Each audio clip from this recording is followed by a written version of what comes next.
சந்தோஷம் பொங்குதே சந்தோஷம் பொங்குதே சந்தோஷமே பொங்குதே அல்லேலூயா இயேசுவே திருமணமே சந்தோஷமே பொங்குதே. இந்த பண்டிகை காலம் வந்தால பெத்தவங்களுக்கு பெரிய ரோதனையா போகும். 1000 ரூபாய்க்கு ட்ரெஸ் எடுத்து போனான்னா 5000 ரூபாய்க்கு ட்ரெஸ் எடுத்து வந்துக்கிறான். இல்லை என்ன பண்ணுறேன்னா கிறிஸ்மஸ் வருஷத்துல ஒரு நாள் தான் வருது. எவ்வளோ பேர் எவ்வளோ ஆயிரத்துக்கு எடுக்கிறாங்க. நான் வெறும் 3000 தான் போய் எடுத்தேன். காசு இல்லாத உனக்கு நீலாம் நீ ஒரு அப்பா வரணும் தெரியும் உனக்கு. ஒரு வருஷம் ட்ரெஸ் கிடையாது. எனக்கு வந்து ரேஷன் கார்டு 3 வயசு ஸ்டார்டா. உங்க அம்மாவுக்கு ரேஷன் கார்டு சாரி உனக்கு ஸ்கூல்ல கொடுக்குற யூனிஃபார்ம் அதான் போட்டு தெரியுதா? அப்பா வருஷத்துல ஒரு நாள் தான் வருது. ட்ரெஸ் எடுத்து போட மாட்டேன்றீங்க என்னப்பா? வருஷம் வருட கிறிஸ்மஸ் நமக்கு காசு வேணும்ல. அது தெரிய மாட்டேன் உனக்கு. நீங்க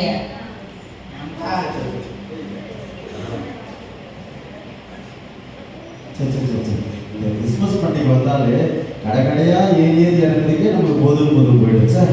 இது போயிட்டு வந்ததுக்கு அதுக்குள்ள பசி எடுத்துச்சு. நமக்கு திருப்பியும் போய் சாப்பிடணும் பழகு. இப்பதான் நான் முன்னாடி ட்ரெஸ் போட்டு அடிக்கணும். அச்சு வரணும் பசி எடுத்துக்கலாம்.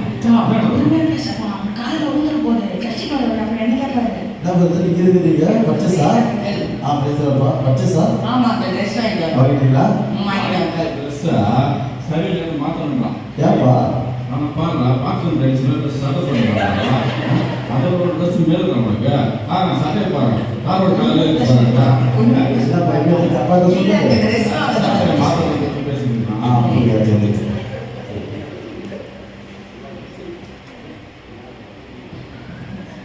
நாங்கள் வந்து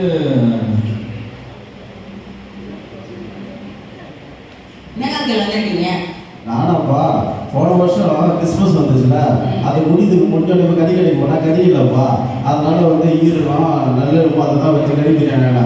இப்போ முன்னாடியே போயிட்டு வர ஒரு அட்வான்ஸ் கொடுத்துருப்பா. நாளைக்கு பிரியாணி இல்லை அதனால பிரியாணி செய்யணும். கடையில் அட்வான்ஸ் கொடுத்துனாக்கா வாங்கி சாப்பிடலாம். அதுக்கு தான் போனேன். அதுதான் வந்து கடைக்கு 10,000 அட்வான்ஸ் கறி கிடைச்சிருக்கேன். இந்த ஃபோன் வேற ஒர்க்காகவே மாட்டேங்குது. கிறிஸ்மஸ் அப்போ ஒரு ஃபோனாக மாற்ற வேண்டியதாக இருந்துச்சு. நம்ம ஆமாப்பா நீங்களா ஏன் என்ன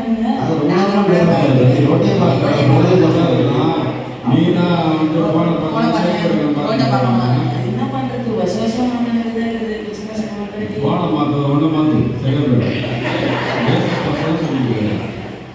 ஃபோன் வந்து எல்லாரும் வாங்கி செய்யறாங்க. நம்ம என்ன பண்ண முடியும்?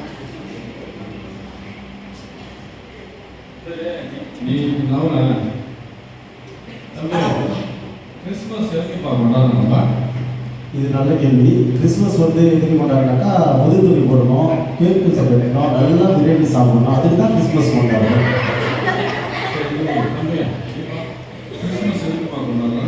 தமிழ்நாட்டில் பொங்கல் கொண்டாடுறாங்க, இந்தியாவில் தீபாவளி கொண்டாடுறாங்க, கிறிஸ்மஸ் வேர்ல்டு ஃபுல்லாக கொண்டாடுறாங்க. அதான் கிறிஸ்மஸ். கிறிஸ்மஸ் வந்தா தான் நீங்க எனக்கு புது ட்ரெஸ் எடுத்துறீங்க. புது ட்ரெஸ் போடுறது கேக் வெட்டுறது ஜாலி தான் பாரு. அந்த தப்பா கொண்டாடுறோம். சரி கிறிஸ்மஸ் வந்துச்சு. கிறிஸ்மஸ் பிறந்த யாருக்கு? ஏசப்பாக்கு தானே பிறந்தாங்க. நீங்கள் நாளைக்கு ஒரு கிஃப்ட் வாங்கி வந்தீங்க. ஏசப்பா கிஃப்ட் கொடுக்குன்னு தெரியல உங்களுக்கு? கொடுத்துதான் போச்சு. நாளைக்கு நம்ம எல்லாரும் கூட ஒரு பெரிய கிஃப்ட்டை நான் கொடுக்க போறேன் ஏசப்பாக்கு. பாப்பா யாருக்கு மழை கிஃப்ட் கொடுக்குற யாரும் அதிகமாக சர்ச்சைக்கு வந்து 3 மாசமா நீங்க கிஃப்ட் கொடுக்குறாக்கா நான் ரொம்ப வருஷமா இருக்கிறேன். அப்போ நான் எவ்வளோ கிஃப்ட் கொடுப்பேன் ஏசப்பாக்கு? வயசானவங்க நீங்களே கிஃப்ட் கொடுப்பீங்க அப்படின்னா நான் லேட்டஸ்ட் பையன் நான் எப்படி கொடுக்குறேன்னு பாருங்க. சரிப்பா யார் கொடுக்குறது கிஃப்ட்டை ஏசப்பா எடுத்துக்கான்னு பார்ப்போம். நாளைக்கு பார்ப்போம். சண்டை போட்டுக்கிறது பிரச்சனை கிடையாது. நம்ம ஏசப்பா பார்த்து ஜெபம் பண்ணுவோம். அப்போதான் ஏசப்பா வந்து சொல்லுவாரு. நம்ம என்னன்னு கேட்போம். சரி நாளைக்கு வருவோம். யார் கிஃப்ட் ஏசப்பா எடுத்துக்கான்னு பார்ப்போம். என்ன கேட்கலாம்?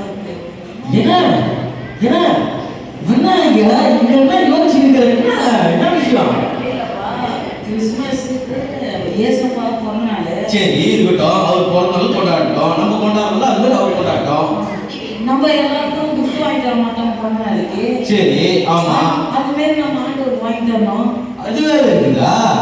என்னப்பா இது? சரிங்க, சொல்ல என்ன பண்ண இப்போ?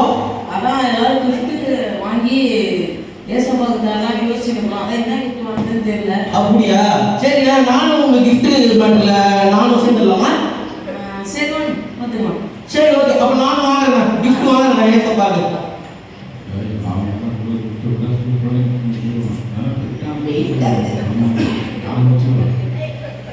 நம்ம ஏசப்பா கிஃப்ட்லாம் எடுத்து வந்துட்டீங்களா? நான் எடுத்துட்டு வந்த கிஃப்ட் பார்த்துக்கிச்சுன்னா ஏசப்போட மனசு நிரம்பும், ஏசப்போட வயிறு நல்லாவே நிரம்பும். பாவம் அப்படி கூட தான் கிஃப்ட் வச்சுருக்காங்க. முதல்ல வந்து என்னோட கிஃப்டை தான் ஏசப்பாட கொடுக்குறோம், சரிங்களா? நீங்களாம் என்ன gift எடுத்து வந்தீங்கன்னா gift எடுத்து வந்தீங்க. சரி, நம்ம சண்டை போடுறாங்க அந்த ஏசப்பா மட்டும் திருமணம் படிச்சு பண்ணும்போது ஏசப்பா தான் வருவார். எங்களுக்கு பிரச்சனை இருந்து எங்களுடைய ஜெபங்களை கேட்டு நாங்கள் ஒரு கிஃப்ட் நீங்கள் தயவு செஞ்சு வாங்கிக்கோப்பா. நீங்கள் யார் நீங்கள் வசூலில் நாங்கள் எல்லாரும் பார்க்கணும்ப்பா.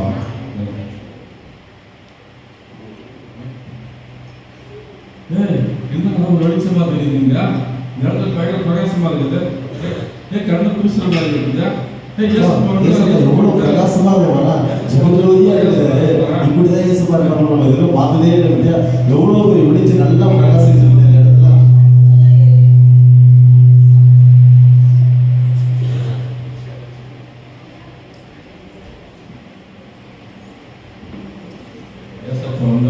வெளிச்சம் வந்துச்சு பாரு, உலகத்துக்கே வெளிச்சம் வந்த மாதிரி இருப்பார். கண்டிப்பா ஏசப்பா வந்தாதான் வெளிச்சமா இருக்கும்.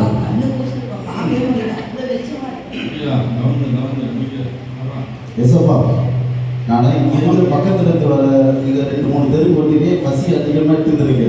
இதுக்கே அடிக்கடி சாப்பிட வேண்டியதாக இருக்கு. நீங்கள் அவ்வளோ பரவலிருந்து வானத்துக்கு கீழே கீழே திருப்பி காலம் வரைக்கும் நாங்கள் கூட வர வரையில அவங்க எவ்வளோ பசி எடுக்கும். உங்களுக்காக இந்த பிரியாணி நான் வாங்கி வந்துருக்கிறப்ப நல்லா நானே செஞ்சுக்கிறோம். டேஸ்டாக இருக்கும், சாப்பிட்டு பாருங்க. இந்த பரிசு எனக்கு உகந்ததா இருக்கு. ஏசப்பா, இங்கே இடையில வைத்தியம் ரொம்ப உகந்ததாக இருக்கும்போது உங்களுக்கு கண்டிப்பாக உகந்ததாக இருக்கு ஏசப்பா. அவர் கட்சிக்கு வரலாம், பிரியாணி வரலாம், யாருக்கு பிரியாணி கூட பார்த்துருக்கோம், பிரியாணி தான் வரலாம், கட்சிக்கு வரலாம். அவ்வளோ பெரிய நம்ம கொடுக்கணும்னா வெயிட் பண்ணணும். ஏசப்பா, நீங்க வானத்துல இருந்து பூமிக்கு எதுக்கு நீங்க கஷ்டப்பட்டு வந்துருக்கீங்க? வீடியோ கால் மூலமா பேசலாம். அதான் வச்சுருங்க. ஐபோன் 15 லேட்டஸ்ட் மாடல் கேமரா கட்டி சூப்பரா இருக்கும். மகனே, இந்த பரிசு எனக்கு உகந்ததா இருக்கு நினைக்கிறாங்க. ஆமா, உங்களுக்கு தான் இருக்கு. Latest model. சரி மகனே. அவங்க கிட்ட பாருங்க, செல்ஃபோனை சொல்லியிருக்காங்க. பாஸ்ட் என்ன சொல்லிக்கிறாங்க, செல்ஃபோனில் பிசாசு இருக்கின்றது. பிசாசை வேசப்பட்ட உடம்பு இருக்காமா, நம்ம எல்லாத்தையும் பெரிய கிட்ட கொடுப்போம்.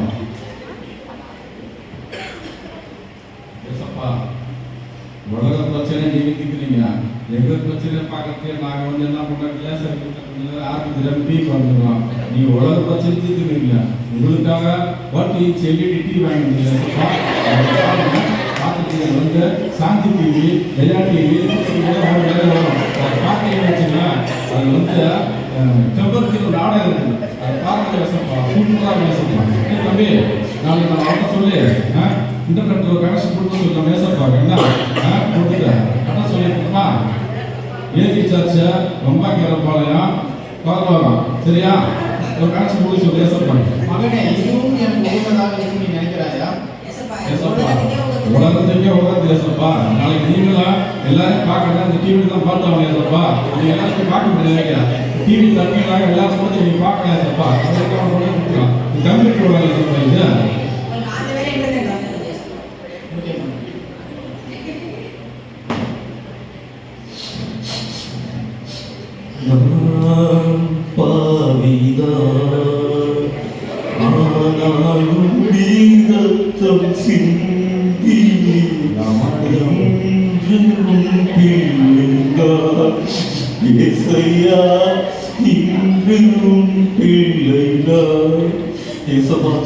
நீங்க என்ன ரட்சித்தீங்க, உள்ளத்துல வந்தீங்க. ஆனாலும் நான் இப்படி பாவம் செஞ்சுட்டு இருக்கிறேன்.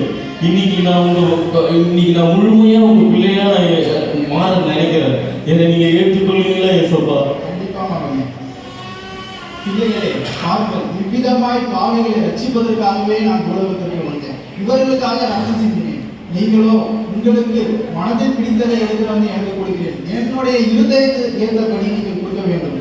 அப்பொழுது பின்காலத்திலே காயனும் ஆபேலும் தன்னுடைய பலிகளையும் அவர்களுடைய பரிசுகளையும் எடுத்து வந்து எனக்கு கொடுத்தார்கள். ஆனாலும் நானோ காயினத்தை நான் எனக்கு இருதயத்துக்கு ஏற்றவாது இல்லை. அதே போல் ஆபேலுடைய பரிசும் பலிகளும் என் இருதயத்துக்கு ஏற்றதாக இருந்தது. அதே போல நீங்களும் பாவிகளாயிருக்கிற நீங்கள் மனம் திரும்பி என்னிடத்தில் வரும்படியாய் நான் உங்களுக்கு இந்த உலகத்திற்கு வந்து ரத்தம் செஞ்சேன். நீங்கள் என் வழியில் உங்கள் சிலுவைகளை தூக்கி என் வழியில் வரும்பொழுது நான் என் மனம் மகிழ்ச்சி அடைவேன். எசப்பா, இந்த நாளில் எங்களையே போடுகிறோம்ப்பா, எங்களை நம்மளோட ஊடுறான்ப்பா, எங்களே இஷ்டப்பா,